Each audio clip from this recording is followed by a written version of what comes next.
Well, praise the Lord again, YouTubers. This is today a day that the Lord has made. I'm glad to rejoice in it. Amen. Um, just shouldn't take long. I wasn't going to do a video, but I was on the computer and on my YouTube page, a video showed up. And I realized who this guy was. Jesse Morrell. Now I know your name. Jesse Morrell. He looks and acts better in doing a personal video than he does being a street preacher. I mean, when he does a street preaching, man, I mean, he goes out there in his 1970s suit, you know, um, looking like an old legalistic Baptist preacher from the past, Um, I mean, he just I just think his setup could be a little bit better and how he deals with preaching the gospel on the streets. I think he could be a little bit more have a little more of a ring to it, have a more um what do you say? Have more style to it. There you go, style. Put some more style into it. Okay, this is 2017, and I also think that he should bring security with him when he goes out there and preaches the gospel, because this is 2017, and he is the preacher. I mentioned this, I think, in another video. He is the preacher that was attacked by atheists. Tell you no lie. They jumped. He was out there preaching by himself, and I believe they even did this right in front of his wife, because I think his wife was somewhere, because I think she goes with him when he does ministry, or maybe this was one of the videos that he did when he had left to start leaving his wife at home, because people are dangerous out there. They're actually attacking these street preachers. But if you go to Jesse Morrell's channel, and he's called the Open Air Preacher. That's the name of the channel. Open Air Preacher. If you go to his channel, you can look at the videos that he did of him being out there street preaching. And I watched a couple of videos where people actually threw things at him. And there was one video where they actually, it was a big old rock or something. They jumped up on the stage behind him, and they came up behind him, bam, and hit him in the head with a rock. And I'm going to call those people atheists, because it wasn't until they started asking questions, silly questions about, why God is so stupid and and all this kind of stuff, that he got attacked. So I'm assuming the people that attacked him were atheists. He didn't walk around with no big sweatshirts on that say A for atheists on them, but I believe they were atheists. And this is one of the reasons why I don't care to even worry about. I don't let atheists talk to me about my religion. I talk to them about theirs, because they're out of hand, they're out of control. That's another video. But they are out of hand, they're out of control. That's why I don't really care about what you got to say. You're out there doing violence. You're out there, scaring kids. You're out there doing crazy stuff. So, real quickly, let me get off the subject. Before I get off the subject, I don't really care what you think about. I don't give a rat's behind what you think about what I believe about God, or if I believe in God or not, or how stupid that is to you. That didn't keep you from jumping up behind this man and hitting him in the back of his head with a rock. And he had to get stitches in the back of his head. Look it up. Before I get mad, I couldn't be a street preacher. Because if I was to be a street preacher, I would have to carry a gun. And, you come at me, it's going to be like, y'all want to listen? Y'all want to listen or you want to get shot? Okay. I'd get arrested because I pulled a gun or something on everybody. Don't put your hands on people, man. If you don't like what somebody has to say, just like, let's say, and I'm getting off this. I'm getting off the subject. I got to get on point here. But let's say, like if you're in a school, a park, or whatever, you don't go to the park and hang out by the tree. So if a preacher puts up a stage by a tree in the park, or he puts up a stage in the school parlor, these are areas where you're going to walk past and go in, back into school, or you're going to pass through there. Usually you don't hang out there. He's not invading your space by preaching the gospel there, because you usually don't hang out there. You usually walk past and go to some place else. But this is the ignorance of these non-believers today. They will come to listen to you, not to take note of anything you got to say, not to understand. Atheists love to say, well, you can't stand an argument. You don't know how to have a good argument. I ain't never met an atheist yet that wants to have a good argument with me. By the time we have a good argument, that's the part where you hit me in the back of my head with a rock. Now, because you hit me in the back of the head with a rock, I got nothing to say but, cry for help. Now we can have a good argument, because I'm not saying anything. I'm not ticking you off anymore because I'm bleeding.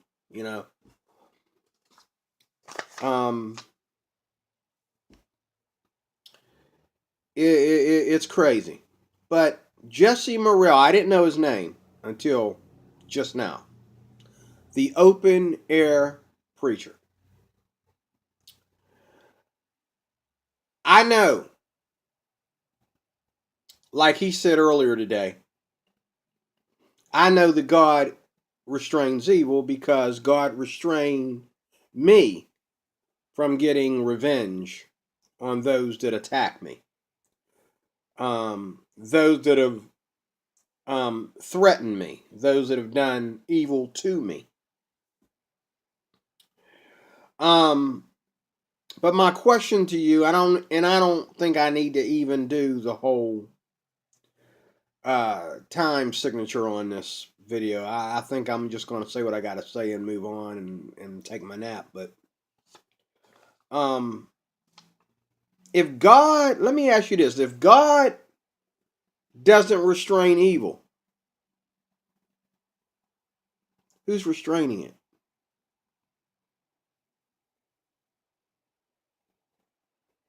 If God doesn't restrain evil, who's restraining it?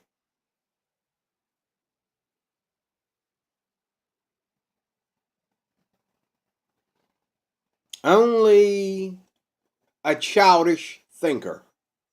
A childish thinker. Not a critical thinker. A childish thinker would think that evil is completely restrained by us, humans. That's totally impossible. Because when evil comes, we don't know it's coming. So how can we say that it's us that restrains it when we don't know it's coming? We don't know it's coming. So who's restraining it then? What is the difference between me living years of peace and then all of a sudden the terrorists come in and kill my whole family or my whole church family or my whole community? Wait a minute. Did they not know that I was there earlier?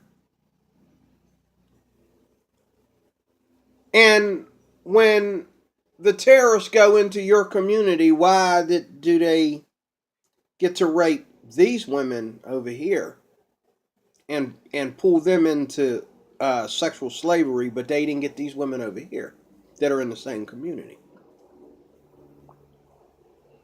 And I also noticed, I said this in church one time, a lot of people probably disagree with me, but it's true. Why is there a lot of things that happen to you liberals, you pagan people, you people of the world, that don't happen to Christians? See, we restrain evil by obeying the word of God, the very thing that atheists will mock at. But it's the very thing that, to me, restrains evil. If God is not the one restraining evil, who is? Please tell me. Who is restraining evil? You? I don't think you care.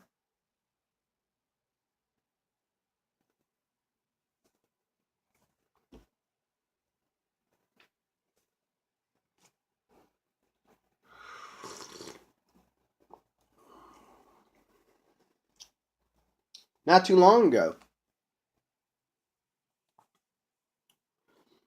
I had a situation where my stepdaughter had broken up with her ex-boyfriend. Her ex-boyfriend um, went to jail, came home and found out that I had helped her move out for the safety of her own life. I mean, y'all talk about black folks not spending enough time in jail. Here you go. You're right in some cases. I mean, he went to jail and it was like he was out 2 days later. We're like, what's up? You know, they decided not to work on her case yet. But they let him out while they're trying to put her case together. They let him walk. He got out of jail, and when I found out that he got out of jail, I prayed. I called my pastor. I says, please pray, get a prayer chain going for this young man and the safety of my daughters and my grandchildren, because he's on the loose. He's out of prison. He's calling her. He's threatening her on the phone and all these things. So I said, pray. While they were praying, a bunch of things happened. The first one that happened was he showed up at the hospital when the last child was being born.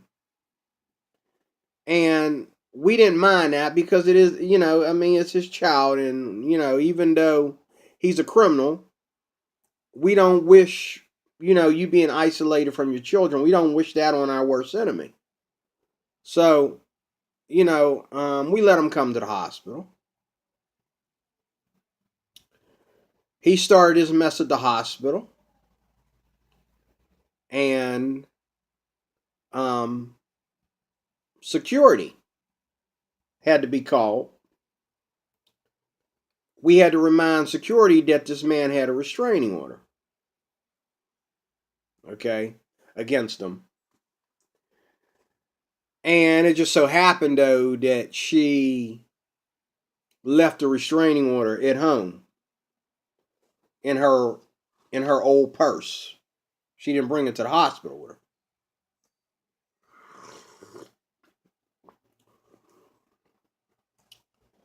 So they had to let him hang out with us at the hospital, and he was following us around, and he was like, "Why y'all whispering about me?" and all this kind of stuff. And my stepdaughter was letting him preach some, mumble jumble to her, and I told her, I just simply said, we had an agreement. You wanted my help. You got me praying for you. You got me investing my money into this and everything else. I says, it's over. Okay. If you think it's safe for you to be here alone with him, I'll leave the hospital. And anybody else that wants to leave with me. And you can, and of course that made him mad, but I didn't, I felt, everybody understands it's over between you and her. So come visit your child and just say goodbye, man. Don't try to like get back into her life because you're not going to do anything but abuse her. It's over. And I made it very clear to everybody, including him. It's over. I said, you're not good enough for my daughter. This guy's 6 feet tall and muscular, practices MMA and all that stuff, I took some karate lessons myself, but I wasn't going to get into a fight with this guy. My asthma ain't going to let me do that. Um, but he decided to calm down and walk me to my car. And I knew he was lying because I ain't never seen that boy drive a car. So I knew he was lying when he said, "Oh, I'm parked out back," and then he decided to change the story when he seen that I was parked out front. He decided, "Oh, no, you know what? Actually, I think I'm parked out here." And I'm thinking, is there an out back parking in the first place? So he's following me. I got my older daughter with me. He's following us.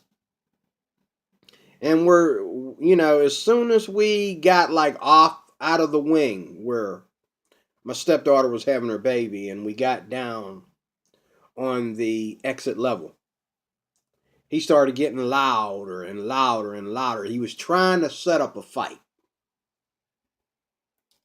And I called security. And he pretended that when I called security, that, oh, he was scared. He was going to go outside and, he was just going to leave. Well, no, actually, he went outside. He was waiting on me. This guy was going to attack me right in front of my daughter. Okay. Knowing that he will definitely be restrained from the hospital if he attacks me. Was already let security know that this guy was a danger. So we let him walk ahead of us, and me and my daughter, because I'm thinking about, I'm protecting my daughter because this same guy already called my house and told me, start making these gangster threats at me. About, you got two other daughters. I'm like, what's that got to do with anything? You threatening my whole family now? He just started making threats at me and stuff, and when I got outside, I seen him walking the opposite direction, like down the hill. They wouldn't even let him wait for his mama to pick him up. And my car was right there. And I mean, I really squeezed into that spot. Because I didn't want to, it was cold outside that night, I think, and I did not want to walk, a whole 4 blocks or something to get to the hospital. So I really squeezed in that spot. Well, now we had been in the hospital for a couple hours or so, and now it was like that spot was all opened up and everything, The circle of events that happened, everything from him calling my house, showing up to my house. I was crazy enough to let him in, worried about whether this man had a gun in his back pocket or what. So he couldn't get me at the hospital. And when I moved my stepdaughter, I made sure she lived. I got her to accept a place right there, right down where I live at, so I could actually look out my window and check on her house. And God, I'm gonna say God worked that out, because that don't come easy. But that place just happened to be empty. Okay, so we put her in there, and all the grandkids. The baby's born. I'm thinking it's over. He calls again. I said, "Why'd you answer the phone?" Calls again. He wants to see. He's. I says, I told her he's trying to act like he wants to see the kid. I said, you know good and well that man ain't worried about that kid. But we had to be nice, so I even picked him up and went down to the notary for him to sign papers for his kid and everything. Extended my hospitality to him. Okay. Um, he shows up at my house. He threatens me. He's pacing the floor in my house like a madman, yelling and screaming. And I'm thinking, okay, that machete's over there. I hope he don't see it. I see where it's at. I'm thinking if something go crazy up in here, what am I gonna do? Um, but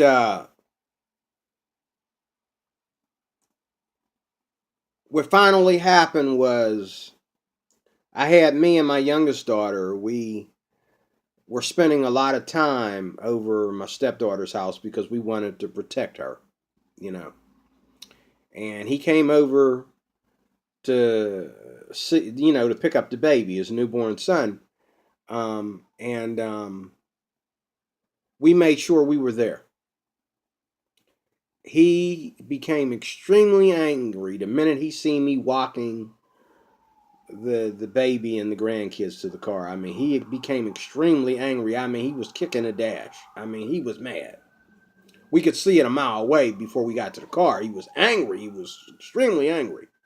He thought he was going to come there, and I was finally out of the way. He was going to come there, and he was going to get his last hit in, or he was going to threaten her into letting him move back in with her, or whatever. And I told her, I'm going to be there. Make sure you set the time when he's supposed to show.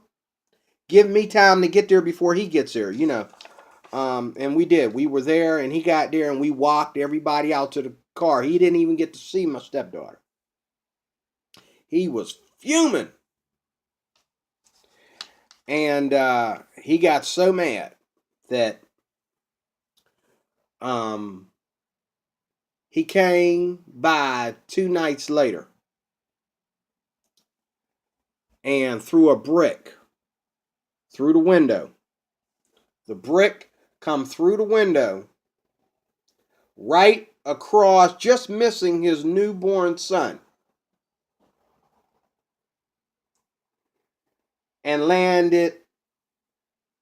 went through the window, passing his newborn son. I mean, the glass and everything was just like layer around his newborn son and everything. I mean, they showed me the crime scene, okay? Um, you know, the brick came in and smashed, and I think he threw more than one of them. But the first brick came in and just missed his son, and then he threw another one and smashed a bunch of stuff. Somehow he got into the house. He came in one door. My stepdaughter ran out the other. And she ran over my ex-wife's house, her mom's house, who happened to live a few doors down. Funny how that all comes together like that is my point. and she locked herself in there, and the neighbor next door, she was separated from her husband too. But her husband happened to be there that day, that night that he did this. And he came over there to make sure everybody got out of the house safe. He knew he didn't want to put his hands on the dude because then they would flip that around and make it like a black on black thing, you know. But he just made sure everybody got out of there safe. He wasn't going to let nobody put their hands on my daughter and my grandkids. Okay. So my point is, do you think it was just what? It was just a coincidence that I happened to be at the hospital that day?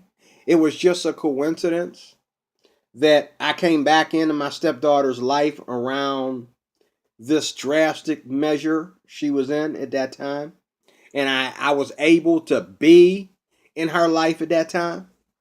Is it just a coincidence that I happened to be parked where I was parked at the hospital, that security did their job at the hospital? Is it just a coincidence that that brick came through that window and did not harm that child or any of the other kids? Is it just a coincidence that everybody was able to get out of that house alive? Is it just a coincidence that this loser is in jail right now? And by the time he gets out of jail, the last thing on his mind is going to be my daughter. Because he's got all kinds of mess that are holding him in there. Not just my daughter, but other things too.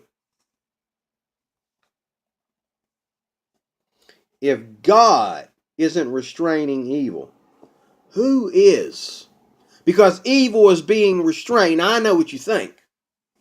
You're thinking that you're just, and this is why you're in no position to talk about God or judge a Christian or judge the Bible or anything, because you're assuming that if God is real, he would do things the way you would do them. But how much evil have you done in this world? How much evil have you restrained when it was in your power to restrain it? How many fights have you watched? Okay, instead of breaking them up. How many times were you willing to go out there and take a beating for somebody else? You want God to restrain things completely. You want God to give you heaven on earth. I said this in another video. It's not going to happen that way, because immortality is what we're supposed to be starving for. It's not going to happen that way because evil exposes good. And if we don't have evil, then we don't have anything of which to know what is good.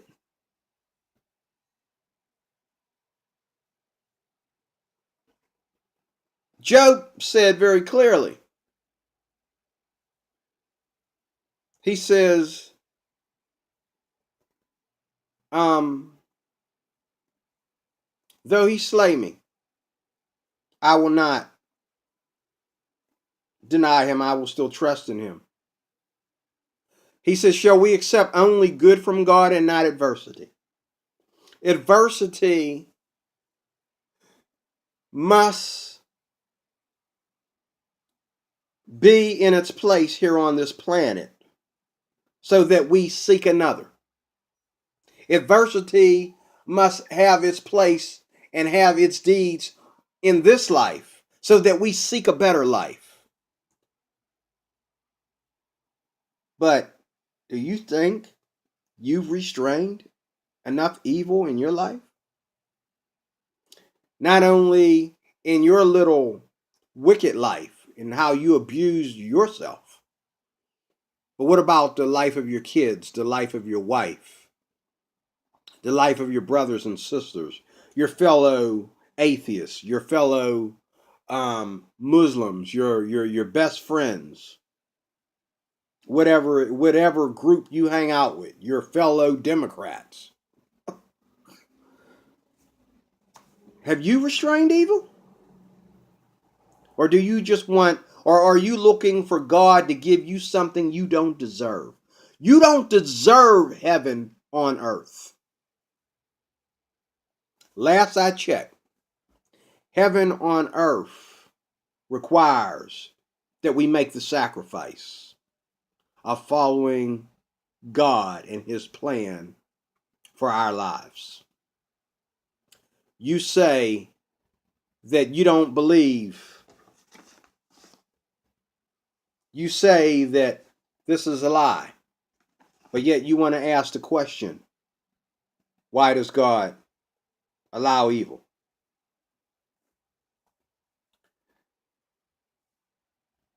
God restrains evil every day. If God did not restrain evil, there would be no black folks.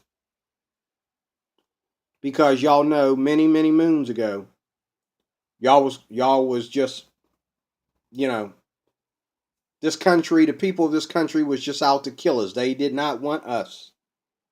You know, the events that led to us in the predicament that we're in today. Many people didn't want that to happen. The, the black race would be even smaller than what it is. The white race would be smaller than what it is. If God did not restrain evil, this world would be a mess. If God did not restrain evil, America would not be America. If God did not restrain evil, all of us would just be, we would be strapped and loaded and pointed at our neighbor 24 hours a day. Because every hour, every minute, every second, there are those that want to harm you. There are those that want to destroy you. There are those that want to take away from you. They want to steal off of you. They want to take what is yours. There are those that are jealous of you.